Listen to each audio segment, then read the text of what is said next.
expand our imagination. Justification for being what you are.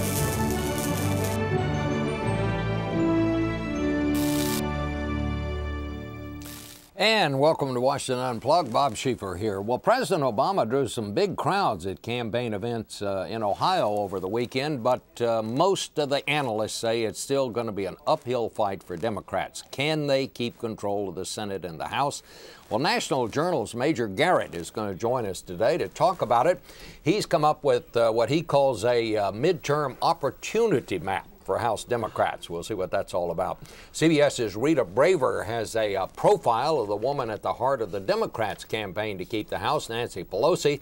She'll talk to us about some of the behind-the-scene details on her interview with the Speaker that was on Sunday morning over the weekend. And we're going to close today with a story from Sharyl Attkisson on the people funding the Tea Party movement, and they're not all who you've been told they are.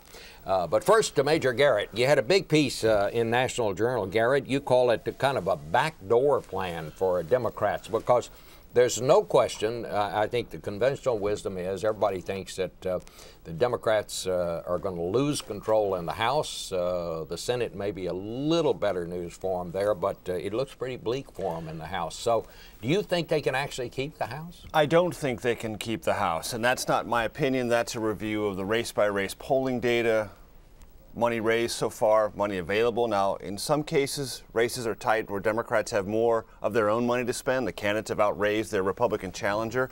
But these outside groups of Republicans have put up and stood up in the last 2 or 3 months are going to put their own money in those races, equalizing that money advantage. And the momentum and the energy, both Tea Party and otherwise, Republicans and independent voters mean more seats are up for grabs.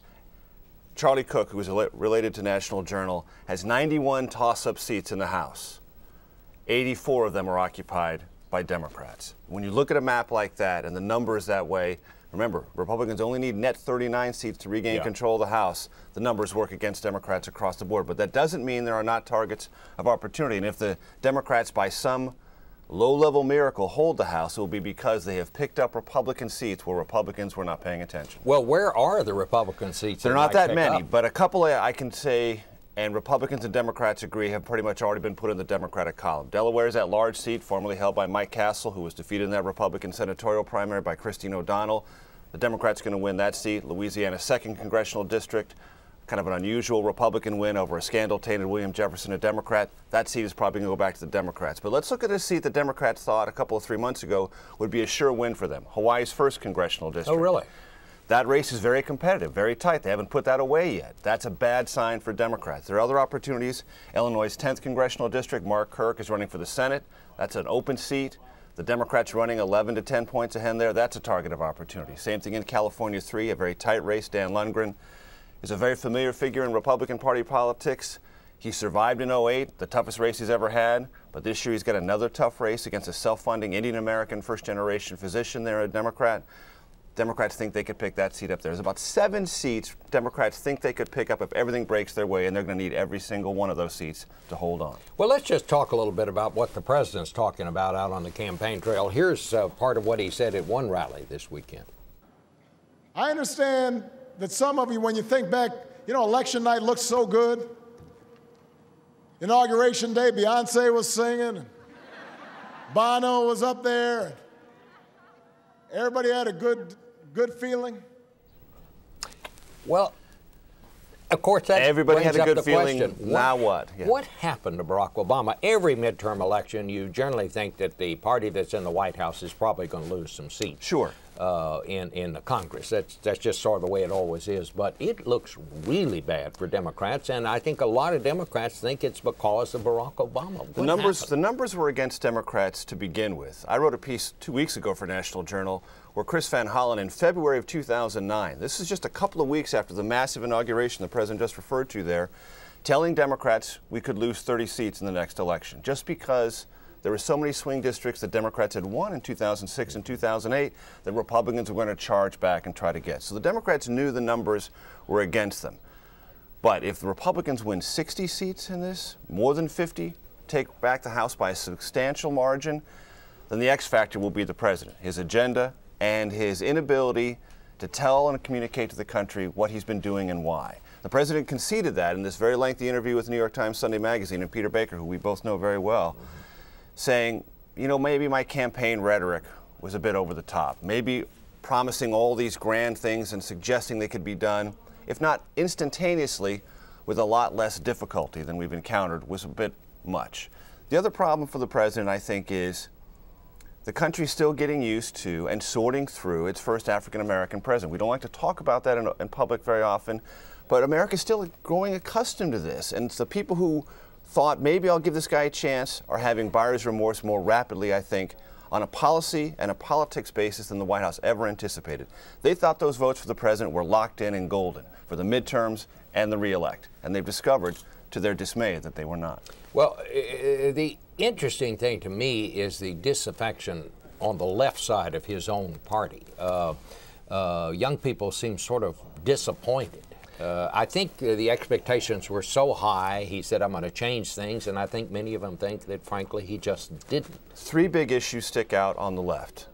2 could be anticipated, and 1 could not. The one that could not was health care and the public option suddenly becoming the definitional yes or no if you support the president and what he accomplished. Because there's no public option, the left is antagonized and aggrieved. Well, the president never ran on public option. He never promised that. That became sort of an add-on as the health care debate became elongated. The White House could not foresee that one. But on Guantanamo Bay and gays in the military, meaning don't ask, don't tell, the president campaigned on both, made hard and fast promises on both, and both are still undelivered. Those are 2 areas where the White House says, look, we can't get everywhere. We've tried our best. But on don't ask, don't tell, when the president says, as he did last week, I want an orderly process and Congress needs to weigh in, there'll be a much more Republican Congress next year. That's basically telling those who care about that issue, forget about it. I'm not here to help you because I'm going to turn it over to Congress.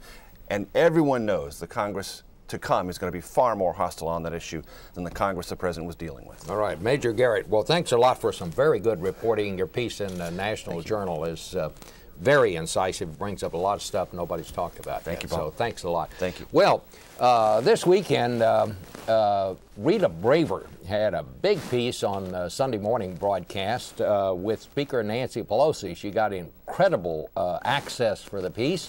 So let's just take a look at a clip from that piece to start this. Well, she's from Baltimore, so you know we know how to we know about effective leadership in the state of Maryland for sure. I just happen to disagree with the effectiveness of it, but no, she's been very effective at ramming through an agenda that the American people doesn't want.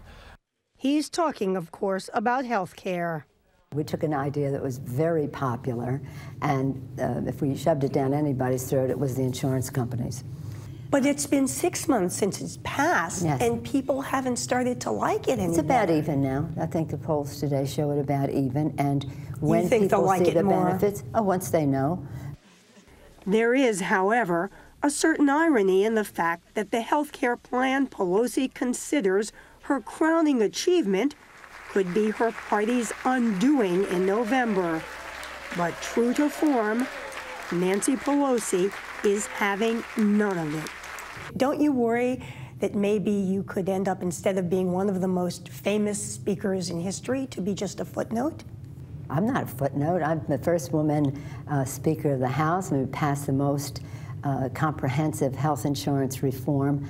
I didn't come here about me. I came here about policy and the issues, and I wouldn't, are you saying would I rather not have passed the health care bill so I could keep this office? Never. Never. All right. Well, Rita, you had incredible access for that piece. I would also congratulate you on getting Michael Steele on national television. You know, he doesn't go on TV much anymore since he'd been in all the troubles that he found himself in over the last year, even though he's the national chairman of his party. So I have to give you an extra point on that. He's found a new calling in driving around the country in a Fire Pelosi bus. And that's kind of what he's been doing the last couple of months. The party seems very happy to have him on that bus, if I may say so. Well, what about, let's talk about Nancy Pelosi. She may be out of a job here pretty soon. She seemed very upbeat when you talked to her. You know, you can imagine that she has to be the captain, even if it's the Titanic. She's got to go down with the ship.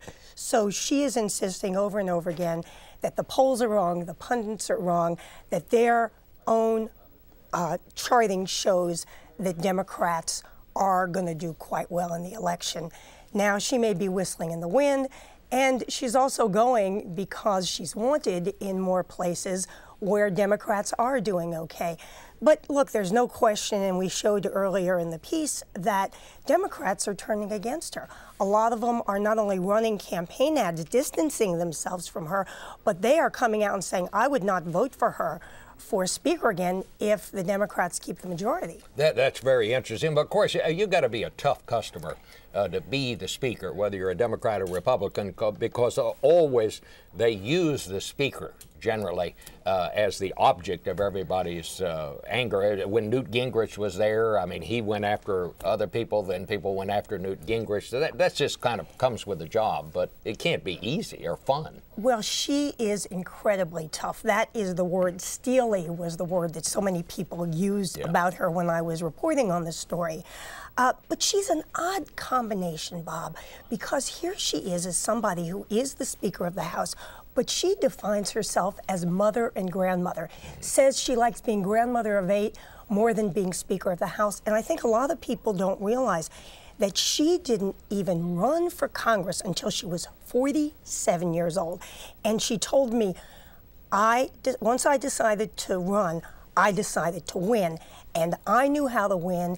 And that was how I helped the Democrats take over the House. And of course, this is all in her blood. Her dad was a congressman, was the mayor of Baltimore, and there's no tougher politics than on the streets of Baltimore. Without a doubt. And she is ready. I said to her at one point, did you ever really say, because I read this quote, that if somebody tears your face off, you have to be ready to tear their face off? And she said, well, I don't think I said that, but I said, if somebody punches you, you punch them right back. And that's what she's like. She is very, and at the same time, 70 years old, immaculately turned out all the time, and she even admits that since she started wearing pearls so much, the pearl industry has told her that they're doing very well. All right. Well, Rita Braver is a fine piece, and thanks for coming by and talking to us about it. Finally today, a report now from CBS News' Sharyl Attkisson on Tea Party donors. She has found it's actually a lot of small donors that are chipping in, not just a few anonymous big donors, as we've sometimes heard reporting. Here's her report. When it comes to Tea Party candidates, small donors are emerging as a major force. Their contributions, $200 or less, are arriving in mass numbers. The small donor trend for Tea Partiers is unprecedented. Those small donors are helping candidates pay for anti-establishment ads like this. This is a brontosaurus. This is a political insidersaurus. Typically, Senate candidates get a relatively small percentage, no more than 20% of their funds, from small donors. But just look at some of the latest numbers available for some Tea Party favorites. Small donors filled about 1/3 of the campaign chests of Pat Toomey and Marco Rubio, nearly half for Christine O'Donnell and Rand Paul, and more than half of the early donations given to Joe Miller and Sharon Angle. The Tea Partiers are getting a fair share from big donors, too. Their top supporter is the fiscally conservative Club for Growth, which is paying for ads like this. Club for Growth PAC is responsible for the content of this advertising. Who is the muscle behind the Club for Growth? The Club for Growth gets a lot of its contributions from retirees, and these are not your average pensioners. These are people who are CEOs, former CEOs, or leaders in industry. The Club for Growth has been around 11 years and supported Republicans long before there was a Tea Party. This year, its top 3 beneficiaries are Tea Party-backed Republicans running for Senate. That includes nearly $700,000 for Pat Toomey. Until last year, he happened to be president of the Club for Growth. But if it's small donors who are setting apart these midterms, it's not exclusive to the Tea Party. Senator Russ Feingold, a Democrat, has raised 42% from people giving $200 or less. His opponent? A Tea Party-backed candidate named Ron Johnson, who's become his own big donor. He's injected $4.4 million of his own fortune into his campaign. Sharyl Attkisson, CBS News, Washington. And that is it for Washington Unplugged today. Join us here every day on CBSNews.com. I'm Bob Schieffer, and I hope you have a very good